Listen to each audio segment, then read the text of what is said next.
Feeling my way through the darkness, guided by a beating heart. I can't tell where the journey will end, but I know where to start. Pembangunan politik di suatu negara akan semakin maju apabila diimbangi dengan pembangunan administrasi dan pembangunan hukum. Begitu pula dengan Indonesia. Sebagai negara yang telah merdeka selama 69 tahun, seharusnya mulai menekankan pada pembangunan administrasi dan pembangunan hukum.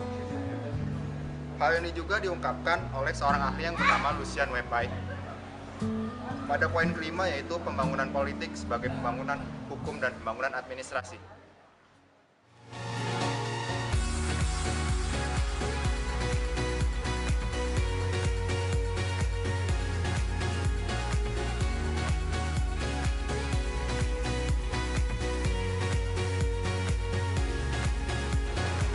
Jadi, pemikiran ini didasarkan pada pengamatan Lucian Wepai yang menyatakan bahwa setiap negara-negara di Eropa, seperti negara-negara maju di Eropa, melakukan pembangunan politik melalui tatanan hukum dan administrasi.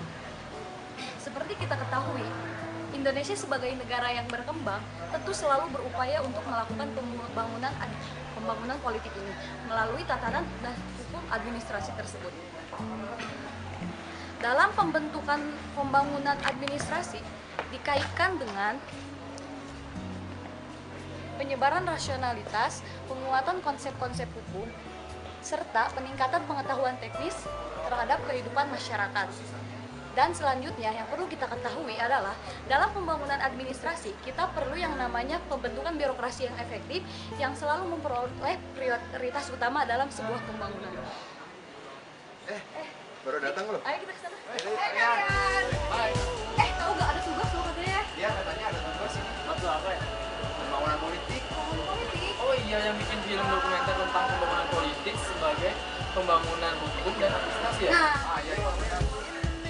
Oke deh. Ya udah, yuk kita eksekusi sekarang. Yuk. ayo.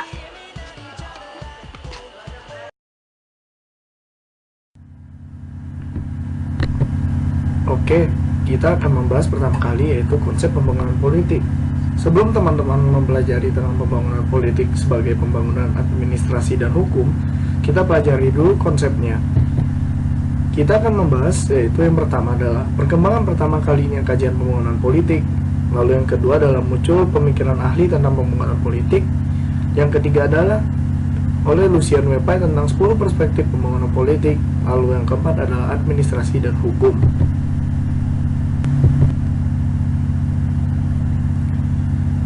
Perkembangan pembangunan politik. Pada awalnya pemikiran ini mengenai pembangunan politik muncul pada pasca Perang Dunia Kedua, di mana mulai terpikir bagaimana membangun negara berkembang. Karena dampak sosial, ekonomi, dan politik yang sangat kuat setelah itu, muncul para pemikir politik yang mengajukan teori pembangunan politik sebagai salah satu rujukan untuk mengembangkan dan memajukan negara berkembang. Karena negara berkembang saat itu sangat porak-poranda oleh kejadian Perang Dunia Kedua. Sebagai dampaknya, negara berkembang menjadi susah untuk maju, sehingga para ahli ini merasa diperlukannya kajian tentang pembangunan politik. Karena pembangunan politik ini bersinggungan dengan negara-negara dan bangsanya, maka sangat penting untuk kita mempelajari kajian pembangunan politik ini. Dan terdapat beberapa pemikiran para ahli tentang pembangunan politik, yang menurut Almond dan Powell bahwa pembangunan politik itu merupakan respon sistem politik terhadap perubahan-perubahan dalam lingkungan masyarakat dan internasional, dan terutama respon sistem terhadap tantangan-tantangan pembinaan negara, pembinaan bangsa, partisipasi, dan distribusi. Sehingga pembangunan politik ini berbicara pembinaan negara yang dalamnya terdapat bangsa dan rakyat yang harus sama-sama bekerja sama dan berjalan untuk membangun negara. Karena politik itu sendiri tujuannya bukan untuk mencari kekuasaan saja, namun juga untuk kesejahteraan rakyat bersama.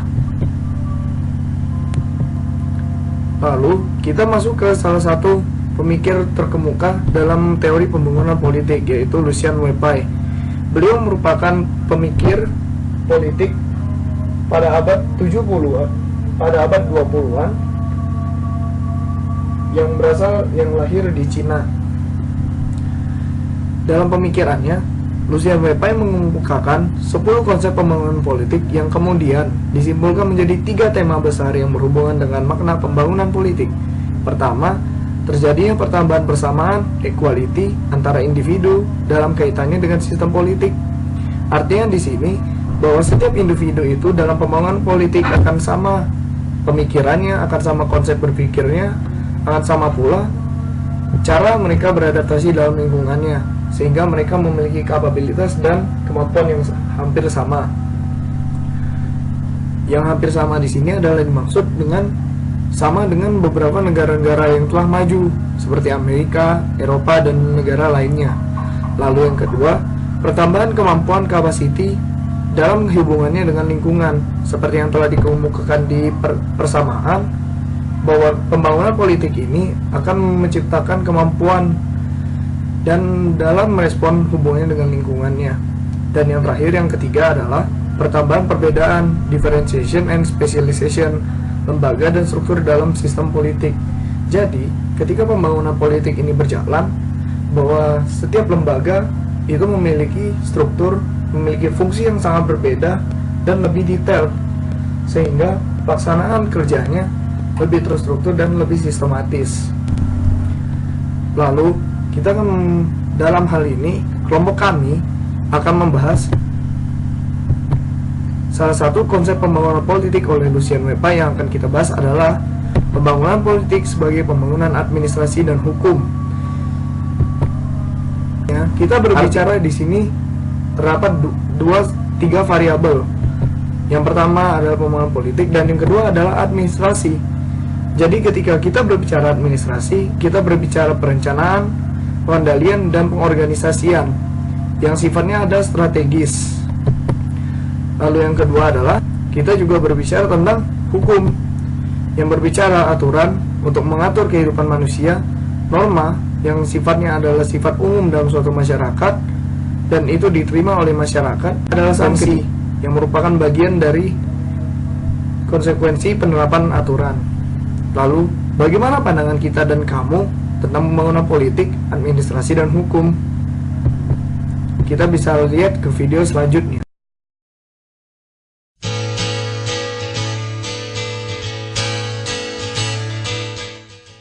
Administrasi itu catat mencatat, surat menyurat, dan lain sebagainya.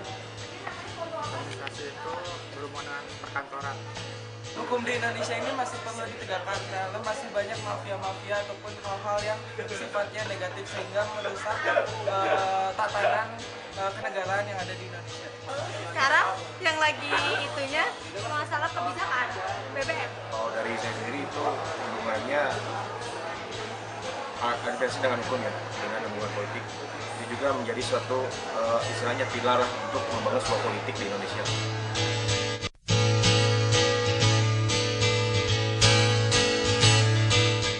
Menurut pendapat saya, ya, dan itu juga sama dengan pandangan Pak Kapan. Karena ilmu politik itu terdiri dari ilmu pemerintahan, ilmu administrasi negara, ilmu HI. Makanya Fakultas Ilmu Sosial dan Ilmu Politik namanya kita itu. Politiknya itu HI, pemerintahan, HI, administrasi negara sendiri sebetulnya bagian ilmu politik sebetulnya. Makanya gelarnya SIP, Sarjana Ilmu Politik. Sedangkan yang sebelahnya Fakultas Ilmu Sosial, Sosiologi, Kejaksaan, Antropologi, itu makanya gelarnya ESO, Sarjana Sosial. Maka di sana Fakultas Ilmu Sosial dan Ilmu Politik. Itu loh. Kalau di UGM atau di UI itu komunikasi itu masuknya ke Fakultas Ilmu Sosial dan Ilmu Politik. Karena dia berada di dan itu mengkomunikasikan dari sosial ke politik, dari politik ke sosial. Maka dia masuk dalam ilmu Fakultas Ilmu Sosial dan Ilmu Politik. Menurut Lucian Wepai, ciri bila suatu negara itu sudah melakukan itu, katakanlah ya, maka dia boleh dikatakan pembangunan politiknya sedang berjalan. Tapi kalau pembangunan administrasi dan pembangunan hukum tidak ada yang bersifat nasional, nation state, maka pembangunan politik di suatu negara itu seolah-olah belum berjalan. Administrasi kita itu sekarang ini belum baik, ya. ya, karena masih bertele-tele, ya, masih yang mudah dipersulit, bukan sebaliknya, yang sulit dipermudah gitu loh. Masih panjang birokrasinya gitu loh. Berbelit gitu. Berbelit. Jadi artinya pembangunan administrasi kita itu perlu ditata dengan baik, pembangunan birokrasi perlu ditata dengan baik, harus berdasarkan kecepatan dan ketepatan dan lebih efisien. Makanya sekarang pemerintah Jokowi itu kan menghemat dana kan, menghemat dana misalnya pegawai negeri misalnya dihemat, lalu tidak boleh rapat di hotel, ya. Itu dalam rangka penghematan. Misalnya perjalanan SPPWD ya, perjalanan pegawai negeri misalnya, perjalanan dinas pegawai negeri itu dihemat dari 40 triliun menjadi 25 triliun. Jadi berapa hematnya? Hampir 15 triliun. 41 triliun dihemat menjadi 25 triliun. Jadi penghematannya 16 triliun. Nah belum pegawai rapat-rapat lalu pembelian mobil dinas, pembelian barang, membangun gedung itu ada semacam moratorium. Jadi kalau menurut pendapat saya, birokrasi Indonesia atau administrasi Indonesia itu masih belum efisien, belum efektif, dan masih bertele-tele. Kalau saya boleh menyebutkan itu. Ya, contohnya langsung misalnya kita mau ngurus perizinan mendirikan usaha, kan panjang, ya, berapa meja kan gitu kan. Lalu bikin KTP misalnya, KTP elektronik, KTP itu kan panjang. Bahkan istri saya mau perbaiki KTP elektronik itu gara-gara tanggal lahirnya salah, itu 1 tahun sampai sekarang belum selesai. Coba bayangkan oleh Anda, itu satu contoh. Nah, padahal ini udah KTP elektronik sebetulnya. Harusnya kan elektronik itu kan otomatis ya, gampang kan gitu kan. Nah, lalu bisa digunakan dengan berbagai kepentingan, misalnya urusan perbankan, urusan pajak, urusan pemilu dan sebagainya. Nah, itu baru maksud KTP elektronik itu bukan kartunya kayak kartu ATM, tapi fungsinya cuman ini gitu. Itu contohnya. Jadi selain prosesnya juga hasil dari administrasi ini juga efektif. Belum. Jadi masih administrasi kependudukan misalnya dalam setiap pemilu pasti tidak pernah sinkron. Nah, itu contohnya bahwa sistem administrasi kita masih belum maksimal, ya, masih terkesan bertele-tele. Nah, ngomongnya begitu, terkesan bertele-tele atau terkesan cenderung bertele-tele. Berarti ada yang tidak bertele-tele gitu loh. Tapi yang tidak bertele-tele itu sedikit. Itu fenomena.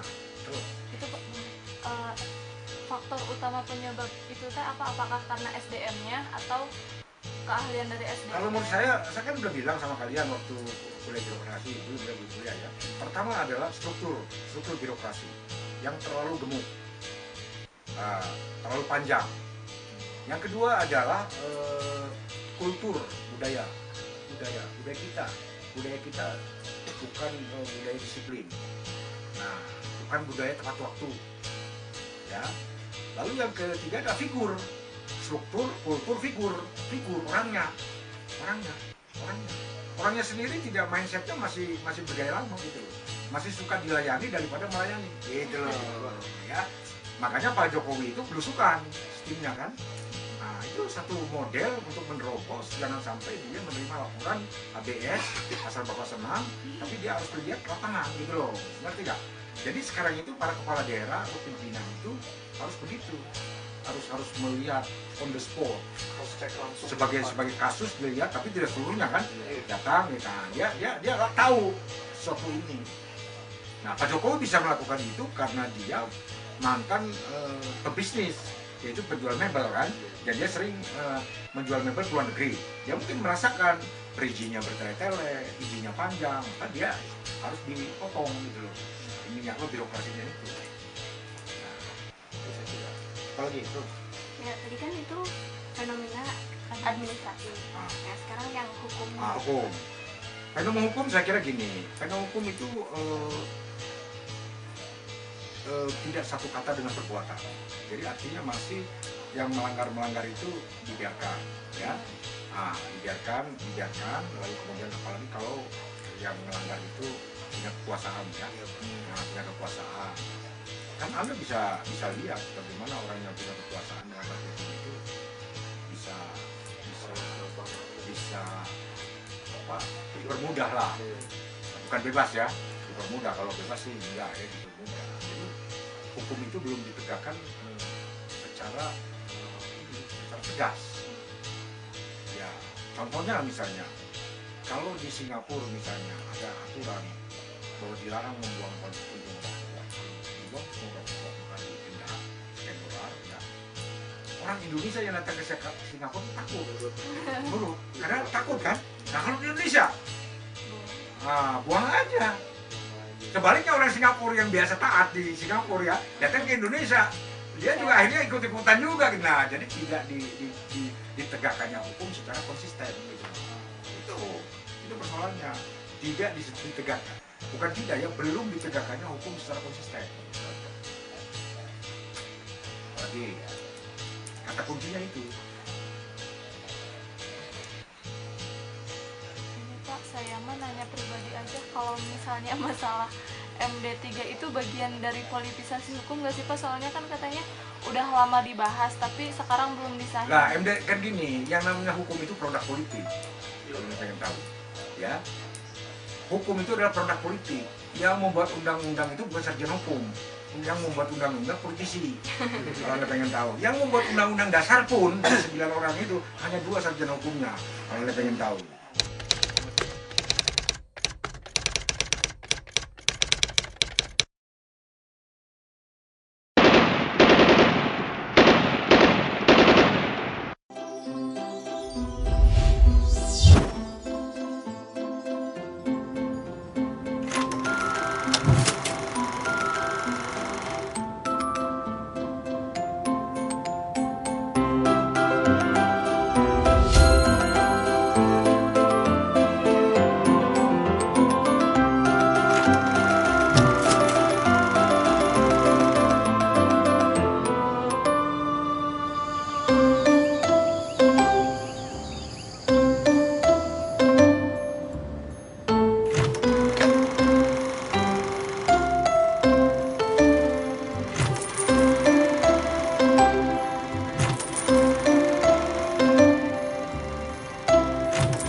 Assalamualaikum Pak. Ya, salam. Ya, silakan dulu. Ada apa ini? Gini Pak, saya mau buat KTP Pak. Ya, oke. Ini persyaratannya Pak. Mungkin bisa Bapak cek. Ya. Saya cek dulu ya.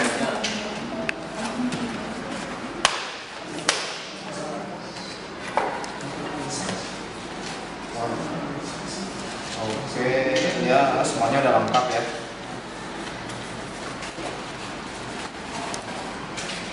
Kira-kira durasi beresnya KTP berapa minggu ya Pak? Kalau ini tuh biasanya 2 minggu deh. Kalau untuk penyelesaian KTP mah. Oh gitu Pak. Kira-kira bisa nggak 1 minggu Pak? 1 minggu. 1 minggu. Wah kayaknya susah deh, nggak bisa 1 minggu. Aduh, gimana ya Pak? Soalnya saya ini Pak harus ada persyaratan pertandingan. Nah persyaratannya itu KTP Pak. Pertandingannya durasinya 1 minggu Pak dari sekarang gitu. Habis registrasinya. Oh emang nggak bisa pakai kartu tanda pelajar? Nggak bisa Pak, soalnya ini bukan pertandingan antar pelajar gitu Pak. Atau gimana ya, kalau untuk 1 minggu tuh susah karena kita banyak buat apa namanya untuk yang bikin KTP lain, yang lainnya bikin KTP, nggak cuma ada aja gitu yang diprioritasin. Karena ya banyak juga yang misalnya berkepentingan seperti ada yang misal untuk melamar kerja atau ada yang lain-lain, jadi kayak gitu. Untuk 1 minggu sih susah deh kalau untuk kayak gitu mah. Gimana ya Pak, soalnya saya benar-benar mepet Pak, tolong bantu Pak. Kiranya pelayanan yang bagian KTP bisa ngebantu gitu Pak 1 minggu Pak. Kalau itu sih kurang tahu ya deh, tapi ya kalau dari saya mah nggak bisa gitu untuk 1 minggu mah, ya 2 minggu aja ngikutin, kan dari saya juga ikutin regulasi biar dia juga ini. Kalau ngantar bilang aja ke panitianya kalau ini lagi diurus KTP-nya gitu. Aduh, kan kemarin saya ada registrasi KTP di desa saya, cuma saya ketinggalan Pak, makanya saya kesini ke Bapak. Oh kayak gitu ya, wah ya gimana ya, susah sih kalau untuk itu mah, cuman ya 2 minggu lah.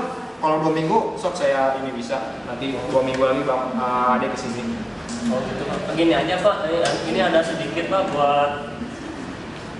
buat agar ini Pak, agar lancar Pak. Apa ini? Oh, enggak deh, maaf deh enggak. Stop, jadilah masyarakat yang tertib administrasi. Kalau kayak gini terus, kapan Indonesia bisa maju? Para pencuri kapas di Kabupaten Batang, Jawa Tengah kini tinggal menunggu pengadilan. Tidak seperti koruptor yang mencuri uang negara miliaran rupiah, nilai pencurian kapas tidak lebih dari Rp4.000. Sementara petinggi negeri ini ribut dengan senturi yang nilainya triliunan, para tersangka pencuri kapuk yang nilainya hanya Rp4.000 ini juga sibuk mondar-mandir di kejaksaan untuk diperiksa. Seperti pejabat terkait yang menunggu apa jadinya hak angket senturi, para tersangka ini juga sedang menunggu berapa lama kira-kira mereka akan dipenjara. Karena pemeriksaan di kejaksaan sudah selesai, artinya siap juga dilimpahkan ke pengadilan. Agar jera atau kapok. Inilah alasan pemilik lahan kapas melaporkan mereka ke polisi. Menurut pemilik kapas, jika terus dibiarkan mereka akan rugi. Saya tetap menuntut secara hukum Pak. Kalau 100.000 sampai 1 juta, saya enggak puluhan juta Pak. Berarti anak itu memang kecil loh Pak. Jika tersangka pencuri kapuk sedang menunggu hukuman, Nenek Minah yang mencuri 3 buah kakao, kasusnya sudah diputus pengadilan 1,5 bulan penjara. Kini sedang menunggu putusan pengadilan pencuri semangka, basar, dan kolik. Nenek Minah dan kakaonya, basar dan kolik dengan semangkanya, serta 4 tersangka dengan kapuknya ini sedikit gambaran ketidakberdayaan akan kemiskinan dan ketidakadilan hukum di negeri ini.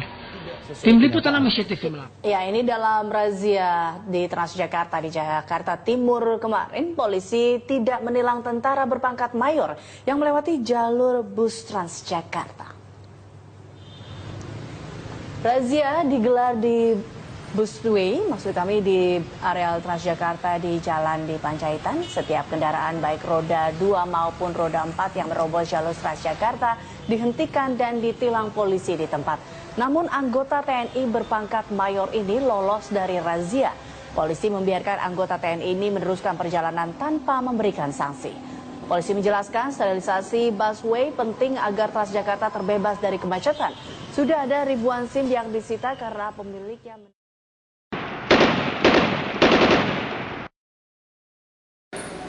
Enggak, terima kasih. Ini sudah kewajiban kita untuk melayani rakyat untuk pembuatan KTP. Jadi nggak ada untuk kayak gitu-gituan. Jadi ada ikutin regulasi aja ya, nggak kayak. Oh ya dong Pak, terima kasih Pak atas pelayanannya. Iya. Baik Bu. Stop.